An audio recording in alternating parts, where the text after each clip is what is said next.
Hello and hello, welcome back to my channel. आप सबका फिर से एक बार ज़ोरदार तरीके से स्वागत करती हूँ। आई होप आप सब स्वस्थ होंगे, मस्त होंगे और जमकर पढ़ाई कर रहे होंगे, क्योंकि अब बहुत दूर नहीं है तारीख। 11 फरवरी को आपका RO ARO का पेपर है। इसके बाद मार्च में आपका UPPSC का एग्ज़ाम है। तो आई होप आपने कमर कस ली होगी और ज़ोरदार तरीके से अपनी तैयारी को सुचारू रूप से जारी रख रहे होंगे। इसी कड़ी में जो आपका करंट अफेयर से 30 से 35 क्वेश्चन कवर कर सकता है। और अगर बात करें हमारी इस वीडियोस की, जिसमें आज लेक्चर हम 7 देखने वाले हैं, ये वीडियोस आपके लिए बहुत बहुत कारगर साबित होंगी। क्यों? क्योंकि इसमें हम ना केवल करंट अफेयर्स के क्वेश्चंस कर रहे हैं, बल्कि बेसिक को भी साथ साथ में समझते जा रहे हैं। जहाँ कोई करंट अफेयर्स है उसके पीछे का बेसिक भी समझ रहे हैं, उसके साथ साथ होमवर्क भी दे रहे हैं। तो जो भी प्रश्न इस वीडियो के दौरान आपसे पूछे जा रहे हैं उसको निरंतर करते रहिए। साथ साथ में भले ही उसका कॉमेंट में आप रिप्लाई नहीं दे रहे हो, लेकिन उसके नोट्स बनाइए, क्योंकि इसी वीडियो से आपके 40 से 45 क्वेश्चन 100% फंसेंगे। इस बात की मैं गारंटी लेती हूँ। क्यों? क्योंकि देखा गया है, चाहे तो आप प्रीवियस ईयर के क्वेश्चंस उठाकर देख लीजिए, कैसे इर्द गिर्द से बार बार आपसे वही प्रश्न पूछे जाते रहे हैं। स्पष्ट है? अभी तक आपने वीडियोस को लाइक नहीं किया है या वीडियोस को शेयर करना शुरू नहीं किया है तो प्लीज़ उन्हें शेयर करें, और चैनल को अब तक सब्सक्राइब नहीं किया तो डू सब्सक्राइब माय चैनल, और टाइमली नोटिफिकेशन मिलेगा। जो बच्चे नए हैं उनको मैं बता देना चाहती हूँ, आप मुझे फॉलो कर सकते हैं मेरे इंस्टाग्राम हैंडल पर। ये मेरा टेलीग्राम चैनल है, इन दोनों पर आपको PDF और लिंक्स इत्यादि अवेलेबल हो जाएंगे, ताकि आपकी तैयारी बहुत बेहतर होती रहे और हमारे साथ कनेक्टेड रहे। कोई चीज़ समझ नहीं आती है तो वीडियो के नीचे कॉमेंट बॉक्स में कॉमेंट ज़रूर करें, बिल्कुल ना भूलें। देखिए, आपको जैसे पता है कि लेक्चर 1 to 6 तक का, ठीक है, 1 to 6 तक हमने क्या किया है, राष्ट्रीय परिदृश्य के जितने भी टॉपिक थे पूरे 1 ईयर के वो कवर कर लिए, और उसका जो संक्षिप्त वर्णन है 1 लाइनर वाले, वो भी हमने राष्ट्रीय परिदृश्य का कर लिया है लास्ट वाली वीडियो में। लेकिन आज हम एक यहाँ पर नया टॉपिक देखने वाले हैं।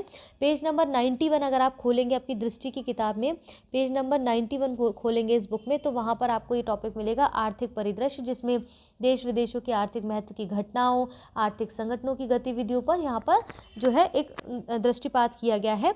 तो उसमें सबसे पहले आज हम राजकोषीय घटनाक्रम को देखने वाले हैं। यहाँ पर हम देखेंगे कैसे आय व्यय के ब्यौरे की बात करेंगे, बजट की बात करेंगे, इत्यादि चीज़ों को देखेंगे, और कोशिश करेंगे जल्द से जल्द आर्थिक परिदृश्य को ख़त्म करें। इसके बाद हम साइंस एंड टेक के टॉपिक को उठाएं, फिर अपना इंटरनेशनल का थोड़ा बहुत रह जाएगा, उसको देख के सीधे अपना पीछे के 2-4 पेजेस कवर करके इस मैगजीन को जल्द से जल्द खत्म हो जाएगी। तो टेंशन नहीं लेना है, निरंतर हमारे साथ बने रहना है। फिलहाल बात करते हैं। देखिए, जैसे पहला टॉपिक आपका कहता है राष्ट्रीय आय के प्रथम अग्रिम अनुमान की बात कर रहा है, तो यहाँ पर किसकी राष्ट्रीय आय की बात कर रहा है। तो इससे पहले हम अग्रिम अनुमान की बात करें, यानी कि फर्स्ट एडवांस एस्टिमेट की बात करें, इससे पहले हम जान लेते हैं कि देखिए बेसिक क्या है इसका, पहले ये समझना जरूरी, राष्ट्रीय आय क्या होता है। तो राष्ट्रीय आय क्या है, नेशनल इनकम जिसको कहते हैं, उसकी एक्चुअल परिभाषा है कि किसी राष्ट्र के नागरिकों के द्वारा एक वित्तीय वर्ष में उत्पादित अंतिम वस्तुओं और सेवाओं का कुल मूल्य का योग होता है। यानी कि नेशनल इनकम क्या है, किसी राष्ट्र के जो नागरिक हैं उनके द्वारा जो वित्तीय वर्ष है, पूरा एक साल का जो वर्ष है, उसमें जो भी चीज़ें पैदा की गई हैं उनका अंतिम वस्तुओं का, उत्पादित अंतिम वस्तुओं और सेवाओं का कुल मूल्य का जो योग है वो आपका नेशनल इनकम कहलाता है। ठीक है, ये तो रही एक बात। लेकिन नेशनल इनकम की जो डेफिनीशन है वो 2019 से पहले आप देखेंगे किसने दी थी, CSO के द्वारा दी गई थी। CSO मतलब यहाँ पर क्या कह रहा है, यहाँ पर CSO का मतलब कहने का है केंद्रीय सांख्यिकी कार्यालय के द्वारा दी जाती थी 2019 से पहले। लेकिन वर्तमान में देखेंगे नेशनल इनकम की जो डेफिनीशन है वो NSO द्वारा दी गई है। NSO मतलब राष्ट्रीय सांख्यिकी कार्यक्रम, यानी कि NSO के द्वारा ये परिभाषा दी गई है। ठीक है, अब यहाँ पर इस टॉपिक में इम्पॉर्टेंट क्या है उसको ज़रा नज़र डाल लेते हैं।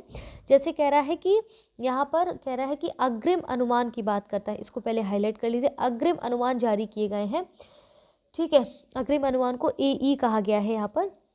ठीक है, first advance estimate of national income की बात की गई है, तो अग्रिम अनुमान की बात की गई है। तो कहने का तात्पर्य यहाँ पर क्या है कि जो हमारा वास्तविक सकल घरेलू उत्पाद है, अब देखिए वास्तविक सकल घरेलू उत्पाद मतलब GDP, ग्रॉस डोमेस्टिक प्रोडक्ट की बात करें, तो GDP क्या होता है उसको भी समझ लीजिए, क्योंकि जब ये सब चीज़ें समझेंगे तभी आप एक बेहतर आंसर कर पाएंगे। और बेसिक नहीं पता होगा तो इकोनॉमिक्स और ज्योग्राफी और इकोलॉजी वगैरह इस तरह के विषय हैं, अगर बेसिक नहीं पता है तो आप करंट का टॉपिक नहीं समझ पाएंगे। ठीक है, देखिए जीडीपी क्या है, ग्रॉस डोमेस्टिक प्रोडक्ट, जिसको सकल घरेलू उत्पाद कहते हैं। किसी देश में निवास करने वाले, ठीक है, किसी देश की बाउंड्री है मान लीजिए, उसमें निवास करने वाले सभी व्यक्तियों द्वारा अंतिम रूप से उत्पादित वस्तुओं और सेवाओं का जो अर्जित आय है उसे हम जीडीपी कहते हैं। इस क्षेत्र के अंतर्गत जो भी उसके नागरिक वहाँ रह रहे हैं, जो उनके अंतर्गत जो भी व्यक्ति रह रहे हैं, निवास कर रहे हैं, उनके द्वारा जो भी वस्तुओं का उत्पादन हो रहा है, वस्तुओं और सेवाओं को अर्जित किया जा रहा है, वो उससे जो अर्जित आय है, उत्पादित किया जा रहा है, उससे जो मिलती हुई आय है, वो क्या है, आपका जीडीपी कहलाता है। तो कह रहे हैं कि सकल घरेलू उत्पाद की वृद्धि दर 7.3% रहने का अनुमान है। कब से कब तक? 2023 से 24 तक। जबकि 2022 में आप देखेंगे ये जो पीई है, ये जो पीई आपका है यहाँ पर, ठीक है, ये पर कैपिटा इनकी बात कर रहा है इनकम की, वो ये 7.2% का अनुमान था, यानी कि इस साल थोड़ा सा जो है ये बड़ा है, ठीक है। तो यहाँ पर किसकी बात कर रहा है? जीडीपी की बात कर रहा है। पहले ये जो 2023-24 में फिलहाल 7.3% है, जबकि 22-23 में ये जो था 7.2% रहने का अनुमान था, ठीक है। इसके बाद यहाँ पर कह रहे हैं वित्त व सकल मूल्यवर्धन। अब जीवीए क्या होता है? देखिए जैसे जीडीपी के बारे में मैंने आपको बताया है, क्या होता है, किसी देश में निवास करने वाले सभी व्यक्तियों के द्वारा अंतिम रूप से उत्पादित वस्तुओं सेवाओं से अर्जित जो आय है वो जीडीपी कहलाता है। लेकिन अब आप मुझे कमेंट बॉक्स में जल्दी से बताइए कि जीवीए क्या होता है। जीवीए का फुल फॉर्म इंग्लिश में क्या होता है, इसकी डेफिनेशन क्या है? तो सकल मूल्यवर्धन की जो वृद्धि दर है 6.9% अनुमानित है। कब? 2013 से 24, जबकि 22-23 में ये जो थी 7% थी। तो यानी कि पहले अभी जो है वो 6.9% बढ़ गई है, घट गई है, ठीक है, जबकि ये 2022-23 में 7% थी। तो यहाँ पर हमने इसको समझा। ये सीधे सीधे फैक्ट है, आपको याद करने हैं। इसके बाद यहाँ पर कह रहे हैं कि जो शुद्ध राष्ट्रीय आय आपकी है, जिसको पर कैपिटा एनएनआई कहा गया है, ये आपकी कितनी है? 1,04,550 रुपये अनुमानित है। जबकि ये 2023-24 की है। जबकि 22-23 में पीए के लिए कहते हैं 9,08,374 रुपये अनुमानित कही गई है पर कैपिटा इनकम, ठीक है। अब यहाँ पर ये आपका बहुत इंपॉर्टेंट हो जाता है, ये यहाँ पर ध्यान देना है। ये आपका एक इम्पॉर्टेंट डाटा है, इसको याद रखना है, क्योंकि यहाँ पर लगभग पूछ सकते हैं कि 10 लाख समथिंग यहाँ पर कैपिटा इनकम जो शुद्ध राष्ट्रीय आय है उसकी बात कर रहा है।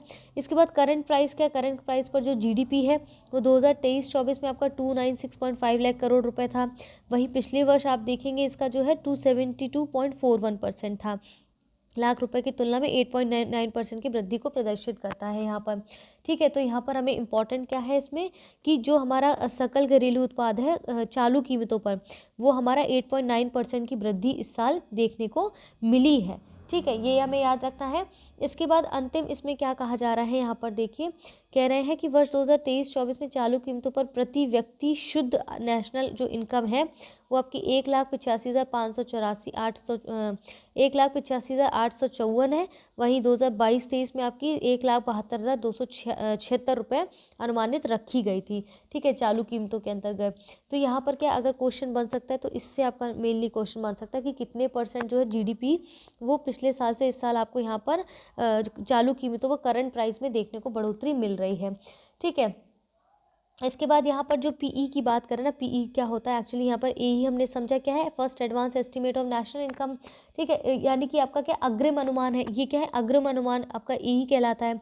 और पीई की जो यहाँ बात हो रही थी वो अंतिम अनुमान की बात हो रही थी, एस्टीमेट प्रोविजनल की बात हो रही थी, ठीक है, अंतिम अनुमान की बात हो रही थी। यहाँ तक क्लियर है? तो ये सब बताइएगा आपकी क्या आपको समझ आया कि नहीं आया। जीवीए क्या होता है, जीडीपी को हमने समझा। जो नेशनल इनकम है उसको डेफिनेशन 2019 से पहले सीएसओ देता था, इसके बाद 2019 के बाद से कौन देता है? एनएसओ देता है, राष्ट्रीय सांख्यिकी कार्यालय देता है, ठीक है। तो ये सब चीज़ें याद रखनी है।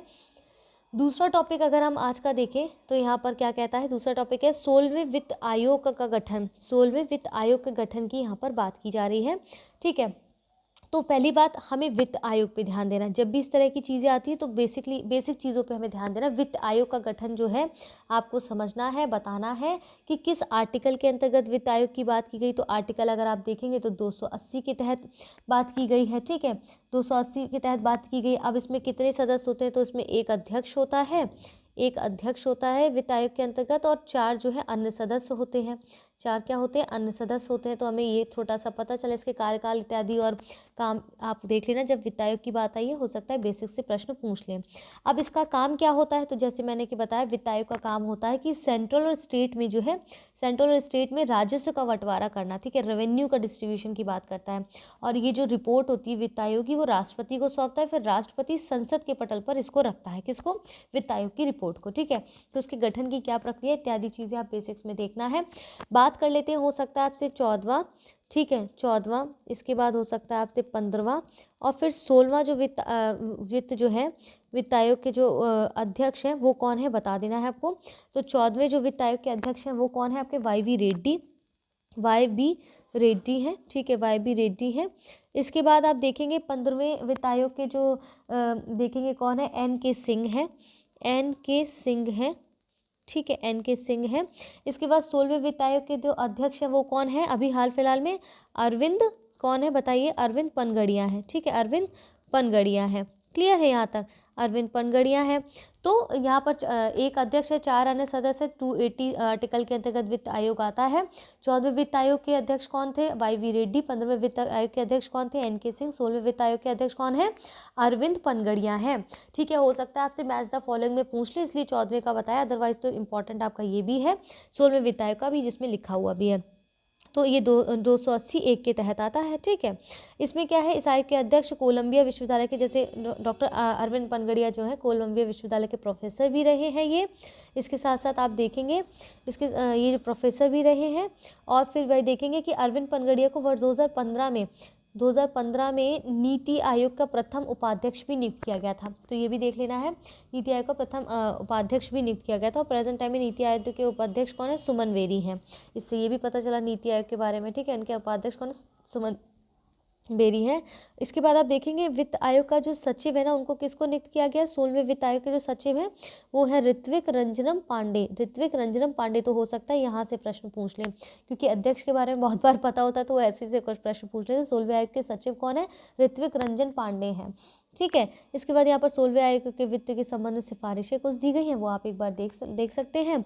यहाँ पर आते हैं, इंपॉर्टेंट क्या है, 16वें वित्त आयोग आपदा प्रबंधन अधिनियम, यहाँ देखिए आपदा प्रबंधन अधिनियम जो कि 2005 में आया था।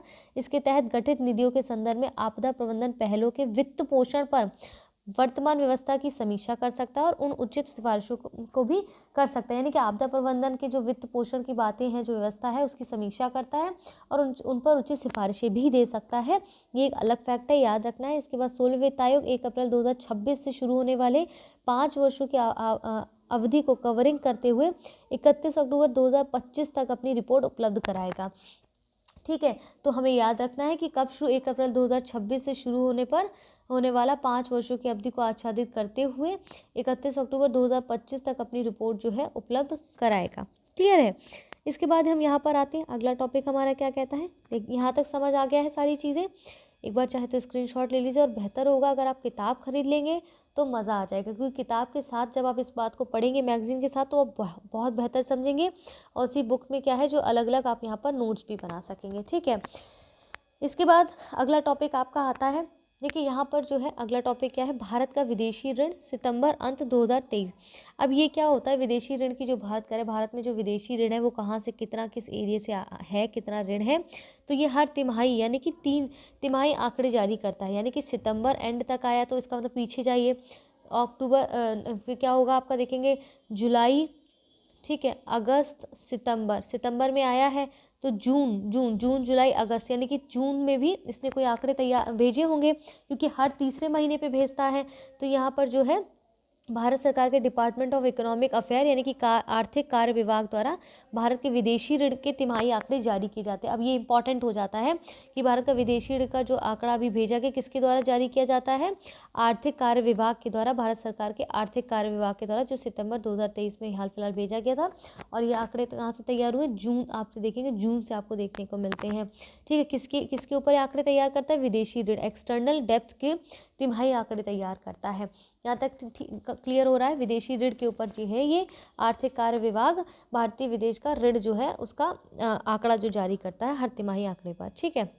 अब यहाँ कह रहे हैं कि ये जो विदेशी ऋण है वो सितंबर में आप देखेंगे 2023 में विदेशी ऋण $63.5 बिलियन रहा है, जो जून के एंड तक, जो 3 महीने पहले आया था, जून के एंड तक तुलना में $6.5 बिलियन ज़्यादा था, ठीक है, $6.4 बिलियन अधिक है ये।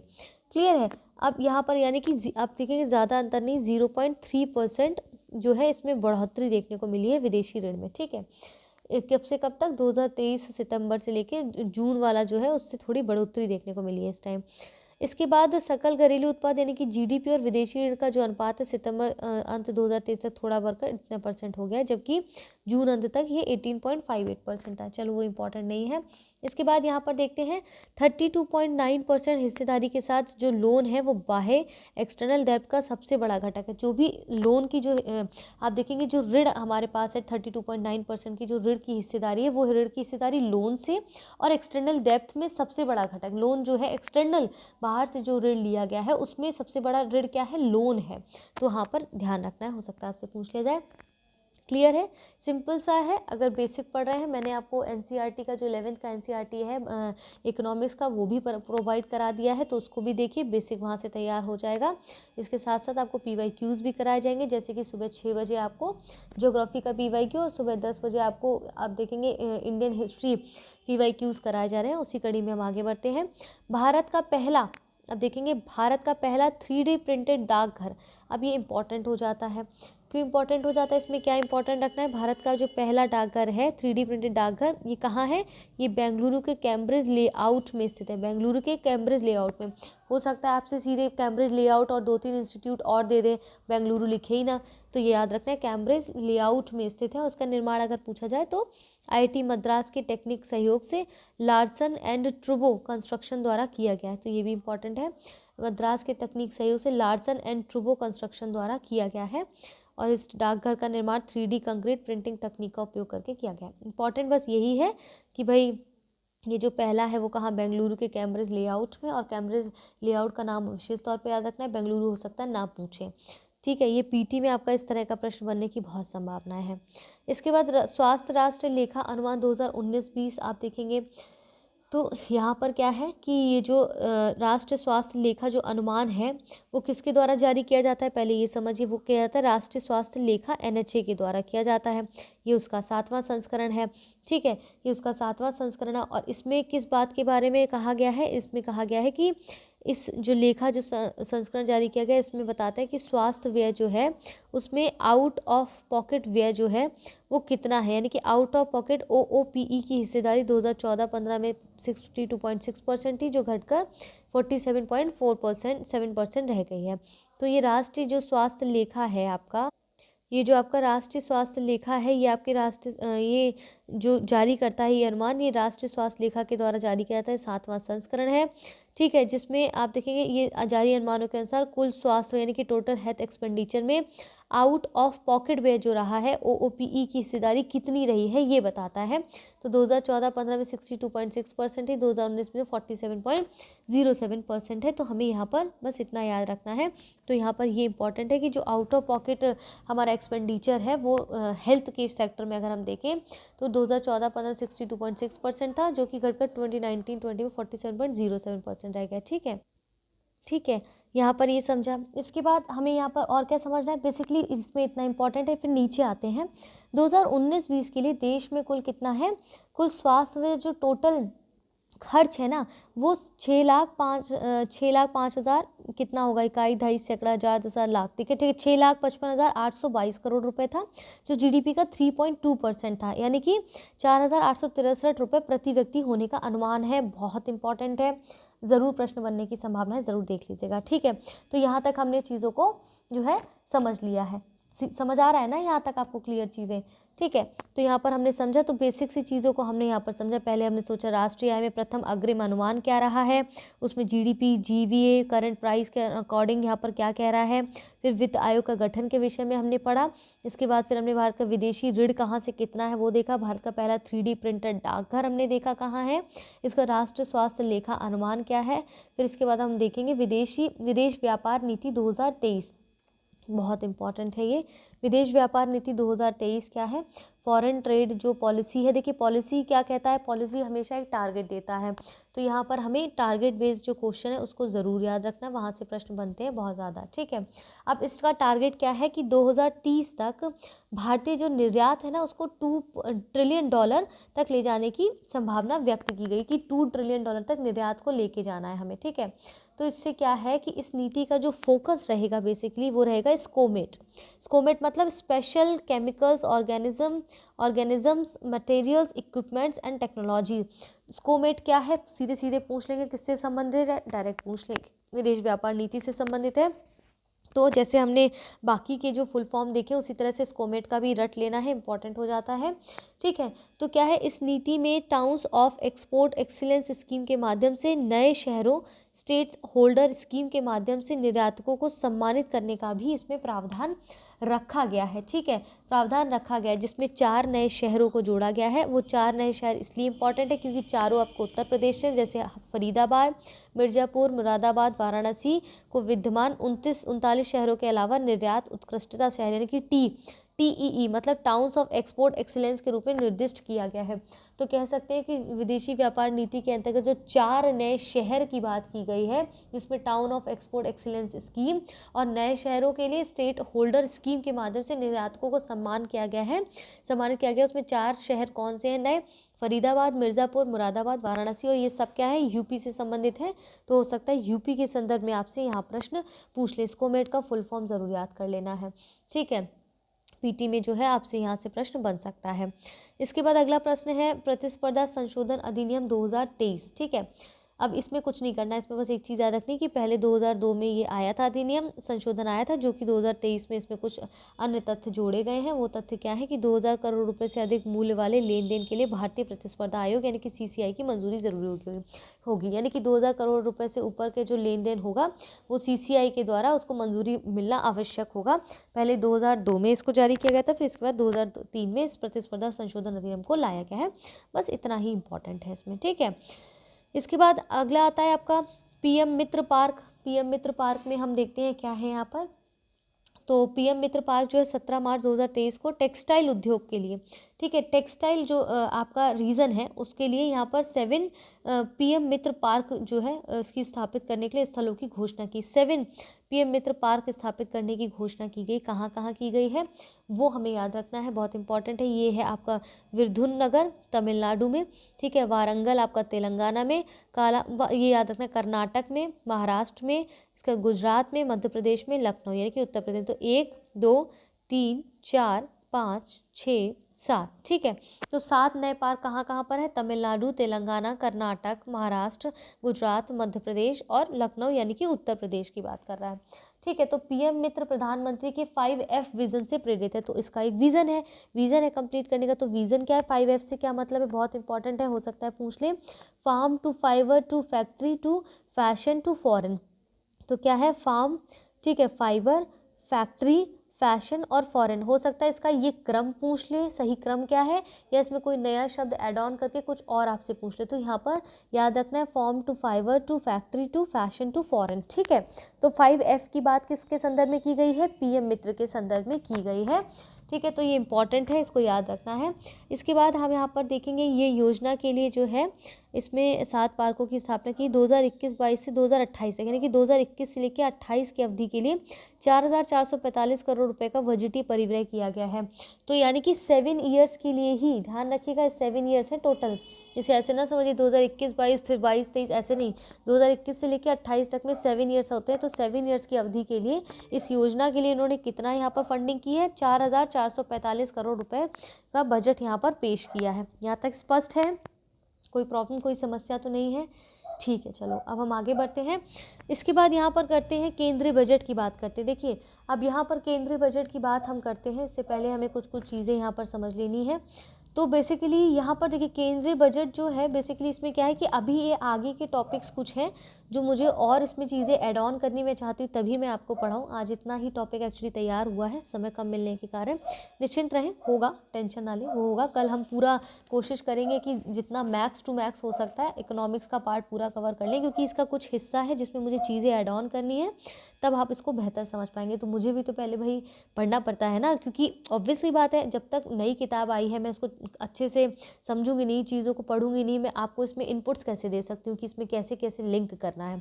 तो फिलहाल के लिए आज जो है हम इस वीडियो को यहाँ पर करते हैं, कल अपना इकोनॉमिक्स का काफ़ी हद तक पार्ट कवर कर लेंगे, ठीक है। तो आज के लिए इस वीडियो को हम यहाँ पर इतना ही रखते हैं। थैंक यू सो मच हमारे साथ बने रहने के लिए यहाँ तक। कल आएंगे 1-1.5 घंटे 1-1.25 घंटे की वीडियो को लेकर आएंगे, आप टेंशन ना लें, ठीक है। वीडियोस को लाइक करें, वीडियोस को शेयर ज़रूर करें, चैनल को सब्सक्राइब करें, निरंतर हमारे साथ बने रहें। ये किताब आपकी ज़रूर ख़त्म होगी, इसकी मैं गारंटी लेती हूँ। यूपीपीएससी काफ़ी दिन पहले, क्योंकि देखिए पहले आता था एग्ज़ाम होने से 15 दिन पहले ये मैगज़ीन आती थी, ठीक है, ये दृष्टि करंट अफेयर्स आई की। लेकिन अब सोचिए पिछले 2 महीने पहले ही आ गई है ये, तो 2 मंथ्स पहले आ गई, तो उसका क्यों ना भरपूर लाभ उठाए। तो इसलिए मुझे और समय मिल गया इसमें पढ़ने के लिए, ताकि हम इसको और बेहतर तरीके से करा सकें, ताकि उसके साथ कैसे बेसिक को लिंक किया जा सकता है उन सबको बता सकें।